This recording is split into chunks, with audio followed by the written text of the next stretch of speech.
Guys, আসসালামু আলাইকুম। আপনারা সবাই কেমন আছেন? আশা করি ভালো আছেন। আলহামদুলিল্লাহ আমিও ভালো আছি। তো অবশেষে সেই দিনটা এলো যেই দিনটা আমরা রেস করে আমাদের রেসের ফলাফল রেজাল্টটা জানাইতেছি। সো আপনারা অনেক অনেক অনেক অপেক্ষা করছেন, আর আপনারা ইতিমধ্যে অনেকে জেনেও গেছেন যে আমরা কোন রেজাল্ট হয়েছে। সো আমার হাতে যে কবুতরটা দেখতে পারতেছেন, এই কবুতরটা কিন্তু আমি আগেও দেখাইছি, ঠিক আছে, অনেকবার দেখাইছি, কিন্তু আবারও নিচ্ছি আমার হাতে। এর কারণ আছে, ঠিক আছে, এর কারণটা বলবো।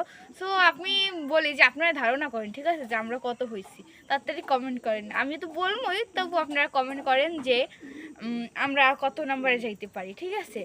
আর কবুতর কিন্তু অনেক অসুস্থ ছিল, ও এত অসুস্থ থাকা সত্ত্বেও একটা ভালো একটা রেজাল্ট করছে। মানে জানি না, আপনাদেরকেও জানাইছি যে কবুতর অনেক বেশি অসুস্থ রেসের এই জন্য, কিন্তু অনেক অনেক অনেক অসুস্থ। মানে ঠান্ডা ছিল, তো এই ঠান্ডার কারণে কবুতর ভালোভাবে রেডি করাইতে পারি নাই, আর অনেক কবুতর আবার বসাইয়াও দিতে হয়েছে এই ঠান্ডার কারণে।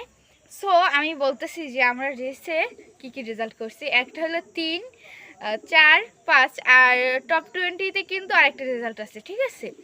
সো এই কবুতরটা আমার হাতে নিচে কেন জানেন, এটা কিন্তু 3 হয়েছে, ঠিক আছে, এটা 3 হয়েছে।